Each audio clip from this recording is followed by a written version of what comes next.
Welcome to புது வாழ்க்கை. Bioinformatics அந்த டிகிரி பற்றி தான் இன்னைக்கு பார்க்குறோம். ஸோ அப்படின்னா என்ன, பயோஇன்ஃபர்மேட்டிக்ஸ்னால் என்ன அப்படின்னா ஒரு சின்னதாக சொல்லலாம் அப்படின்னா கம்ப்யூட்டேஷனல் பயாலஜி அப்படின்னு தான் அர்த்தம். பயாலஜியை கம்ப்யூட்டேஷன் பண்ணுறது எது மூலமாக அப்படின்னா கம்ப்யூட்டர் மூலமாக. ஸோ அதில் வந்து டூல்ஸ் அண்ட் டெக்னிக்ஸ் யூஸ் பண்ணி லாங்குவேஜ் ப்ரோக்ராமிங் லாங்குவேஜ் எல்லாம் யூஸ் பண்ணி ஒரு பயாலஜிக்கல் டேட்டாவை நம்ம கம்ப்யூட்டேஷனல் டேட்டாவாக மாற்றுறது. ஸோ இதுதான் பயோ இன்ஃபர்மேட்டிக்ஸ். ஸோ இதுக்கு வந்து என்ன ஸ்கோப் இருக்குது, அதே மாதிரி இது படித்தா என்ன யூஸ், ஸோ இதெல்லாமே பார்க்கலாம். ஸோ இதில் வந்து பார்த்திங்கன்னா just combination of biology, computer science, information engineering, maths இதெல்லாம் சேர்ந்தது தான் இந்த பயோ இன்ஃபர்மேட்டிக்ஸ்ன்னு சொல்லலாம். இந்த பயோ இன்ஃபர்மேட்டிக்ஸ் அப்படின்றது பார்த்திங்கன்னா உங்களுக்கு எக்ஸாம்பிள் சொல்லணும் அப்படின்னா ஈஸியாக புரியறதுக்கு, இப்போ கேன்சர் டெஸ்ட் எல்லாம் எடுக்கிறது அதெல்லாம் கம்ப்யூட்டர் டேட்டா ஃபீட் பண்ணி உங்களுக்கு ரிசல்ட் கொடுப்பாங்க. ஸோ ரிப்போர்ட் கொடுப்பாங்க. அதில் உள்ளது பூராமே கம்ப்யூட்டேஷனல் டேட்டா தான். பயோப்சி டெஸ்ட், கிளினிக்கல் டெஸ்ட் அத்தனையுமே வந்து உங்களுக்கு கம்ப்யூட்டரில் ஃபீட் பண்ணி தான் உங்களுக்கு டேட்டாவாக வெளியே வரும். ஸோ இதுதான் வந்து பயோ இன்ஃபர்மேட்டிக்ஸ்ன்னு சொல்லுவோம். இம்யூனிட்டி செக் பண்ணுறது, எல்லா விதமான விஷயங்களும் பயாலஜிக்கலாக டெஸ்ட் பண்ணுற பேர் தான் பயோ இன்ஃபர்மேட்டிக்ஸ். ஸோ இது எங்கெல்லாம் யூஸ் ஆகுது அப்படின்னு பார்த்தீங்கன்னா உங்களுக்கு பயோமெடிக்கல் ரிசர்ச்சில் வந்து இது வந்து ஃபுல் அண்ட் ஃபுல் யூஸ் ஆகுது. அதே மாதிரி பயோடெக்னாலஜியில் வந்து இதுதான் வந்து அல்டிமேட் பேசிக் திங்கு.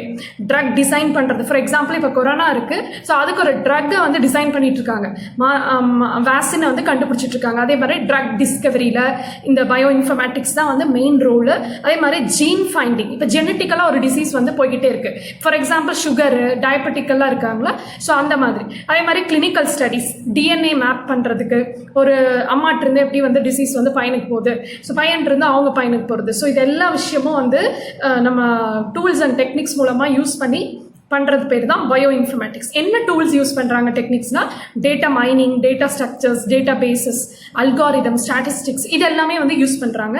ஸோ எக்ஸ்பர்ட்ஸ் என்ன சொல்கிறாங்க அப்படின்னா இனி வரக்கூடிய காலத்தில் வந்து பயாலஜி ப்ளஸ் பயோடெக்னாலஜி தான் வந்து உலகத்தையே ஆட்சி செய்ய போகுது அப்படின்றத வந்து தெரிவிச்சிருக்காங்க.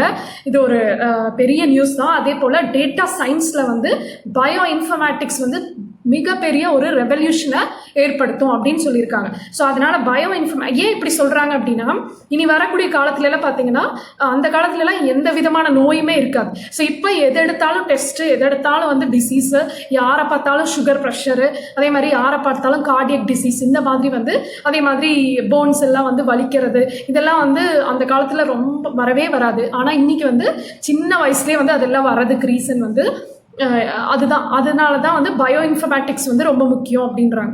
ஸோ இதுக்கு என்ன ஸ்கில் வேணும், இதை படிக்கணும்னா என்ன திறமை எனக்கு இருக்கணும் அப்படின்னா உங்களுக்கு ப்ரோக்ராமிங் லாங்குவேஜஸ் வந்து கட்டாயமாக தெரிஞ்சிருக்கணும். சி தெரிஞ்சிருக்கலாம், C++, Java, Python, MATLAB, R, இந்த மாதிரி ப்ரோக்ராமிங் லாங்குவேஜஸில் வந்து ஏதாவது 1-2 லாங்குவேஜஸில் நீங்கள் எக்ஸ்பர்ட்டாக இருக்கணும். அதே போல் சாஃப்ட்வேர் டெக்னாலஜியை அப்டேட் பண்ணிக்கிட்டே இருக்கணும்.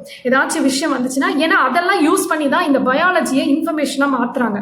ஸோ அதனால் அதில் நீங்கள் எக்ஸ்பர்ட்டாக இருக்கணும். கம்யூனிகேஷன் ஸ்கில் உங்களுக்கு நேச்சுரலாக ப்ரெசென்ட் ஆகிருக்கணும். அதே மாதிரி டீம் கூட ஒர்க் பண்ணுற எபிலிட்டி உங்களுக்கு இருக்கணும். நான் வந்து டீமோட ஒர்க் பண்ண மாட்டேன் அப்படின்னா இந்த லைன் வந்து உங்களுக்கு செட் ஆகாது. ஸோ இதை எப்படி ஜாயின் பண்ணலாம் பயோ இன்ஃபர்மேட்டிக்ஸ் அப்படின்னா 3 மெத்தட்ஸ் இருக்குது. ஒன்று வந்து டைரெக்டாக +2 முடித்ததும் நீங்கள் B.tech BIOINFORMATICS வந்து ஜாயின் பண்ணிக்கலாம். அப்படி இல்லைன்னா செகண்ட் மெத்தட் என்னன்னா B.sc BIOINFORMATICS ஜாயின் பண்ணிக்கலாம். B.sc டிகிரியில் இது 3 years course as bachelor degree. இது வந்து பேசிக்கான ஒரு சயின்ஸ் டிகிரி. இது வந்து எக்ஸ்பர்ட் டிகிரியான்னு கேட்டால் அப்படிலாம் கிடையாது, பேசிக்காக ஒரு டிகிரி, சயின்ஸ் டிகிரி. அதே மாதிரி தேர்ட் மெத்தட் என்னன்னா நீங்கள் ஃபர்ஸ்ட் BE கம்ப்யூட்டர் சயின்ஸ் அந்த மாதிரி ஏதாச்சும் ஒரு லைன் படிச்சிருப்பீங்க, இன்ஃபர்மேஷன் இன்ஜினியரிங் இந்த மாதிரி ஏதாச்சும் படிச்சிருப்பீங்க. அதுக்கப்புறமா வந்து என்ன பண்ணுறீங்கன்னா ME மாஸ்டர் டிகிரியை பயோ இன்ஃபர்மேட்டிக்ஸில் பண்ணலாம். இது ஒரு மெத்தட். இன்னொன்று வந்து என்னன்னா 10th முடிச்சதும் டிப்ளமோ இன் ஏதாச்சும் சயின்ஸில் டிப்ளமோ பண்ணியிருக்கலாம். அதுக்கப்புறம் நீங்கள் லேட்டரல் என்ட்ரி மூலமாக இந்த B.tech BIOINFORMATICS போகலாம். ஸோ இந்த மாதிரி வந்து ஒரு 3-4 மெத்தட்ஸ் இருக்குது. இதுக்கு என்ன எலிஜிபிலிட்டி அப்படின்னா ஒன்றுமே இல்லை, 50% மார்க் எடுத்திருந்தா போதும். நீங்கள் +2ல் ஃபிசிக்ஸ், கெமிஸ்ட்ரி, பயாலஜி, மேத்தமேட்டிக்ஸ் இருக்கிற மாதிரி group, physics, chemistry, biology, computer science இருந்தாலும் பரவாயில்லை. ஸோ பயாலஜி அல்டிமேட்டாக அங்கே இருக்கணும். ஸோ அது வந்து நீங்கள் பார்த்துக்கோங்க. நெக்ஸ்ட் வந்து ஃபீஸ், என்ன மாதிரி ஃபீஸ் வந்து ஆகும் அப்படின்னா ஒரு 2 லட்சத்துலேருந்து 8 lakhs வரைக்கும் செலவாகும் இந்த 4 year B.tech BIOINFORMATICS படிக்கிறதுக்கு. ஸோ இது வந்து டிபெண்டிங் ஆன் த காலேஜ் வந்து மாறிக்கிட்டே இருக்கும்.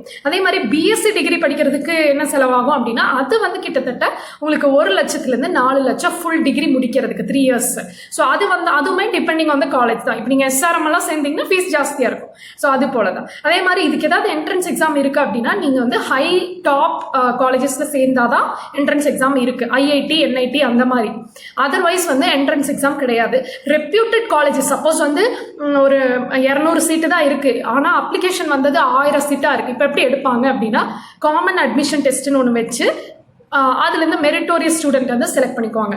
இது வந்து ரெப்யூட்டட் காலேஜஸில் போகும்போது. நீங்கள் வந்து உங்கள் ஊரில் இருக்க காலேஜஸில் போகும்போது இந்த பயோ இன்ஃபர்மேட்டிக்ஸ்க்கு எந்த விதமான என்ட்ரன்ஸும் கிடையாது. ஸோ எந்த காலேஜஸில் படிக்கலாம் அப்படின்னா, காலேஜஸ் பொறுத்த வரைக்கும் பார்த்தீங்கன்னா டாப் லெவல் உள்ள காலேஜஸ் சிலது இருக்குது. தமிழ்நாடு அக்ரிகல்ச்சர் யூனிவர்சிட்டி வந்து கோயம்புத்தூர். ஸோ அது வந்து ரொம்ப நல்ல இடம் இந்த bio informatics, biology and information technology படிக்கிறதுக்கு.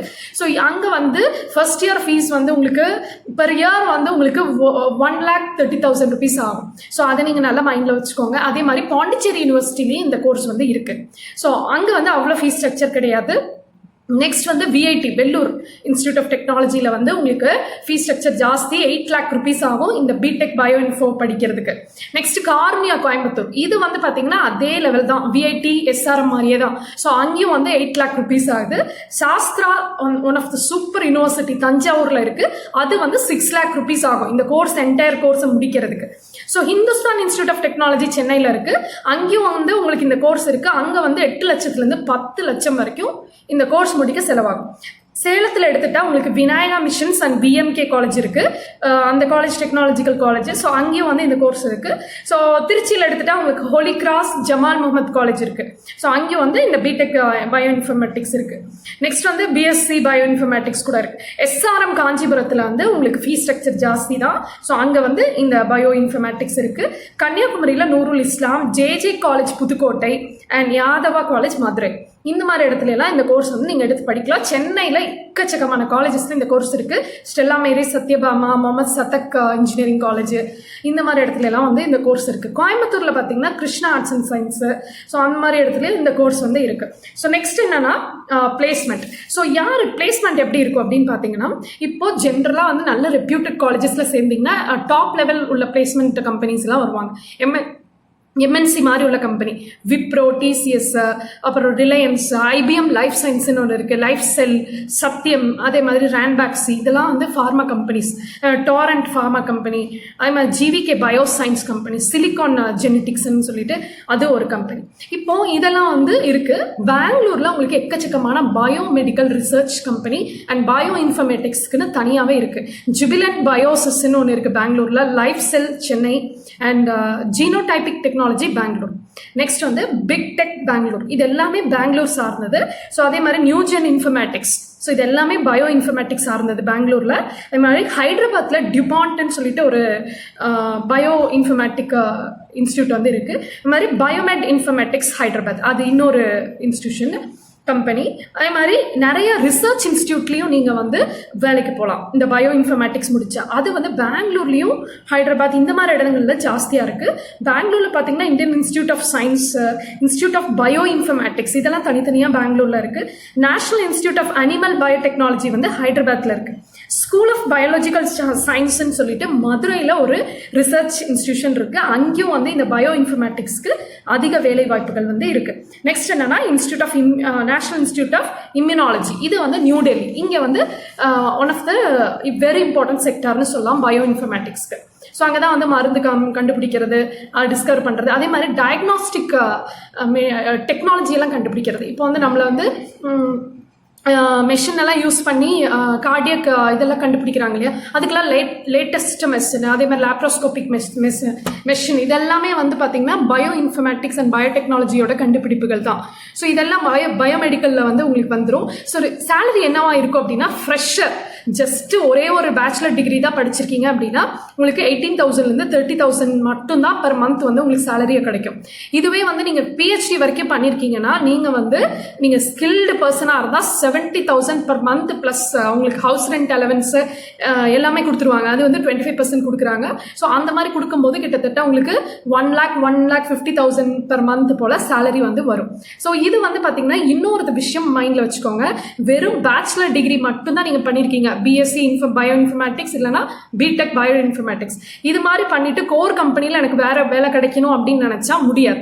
கோர் பயோ இன்ஃபர்மேட்டிக் கம்பெனியில் உங்களுக்கு வேலைக்கு போகணும் அப்படின்னு ஆசை இருந்துச்சுன்னா மாஸ்டர்ஸ் இன் பயோ இன்ஃபர்மேட்டிக்ஸ் கட்டாயமாக நீங்கள் பண்ணணும். M.tech இன் பயோ இன்ஃபர்மேட்டிக் இது வந்து நீங்கள் பண்ணணும்.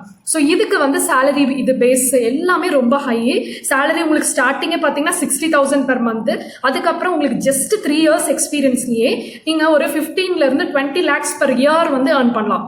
ஸோ அந்த மாதிரி வந்து இருக்கு.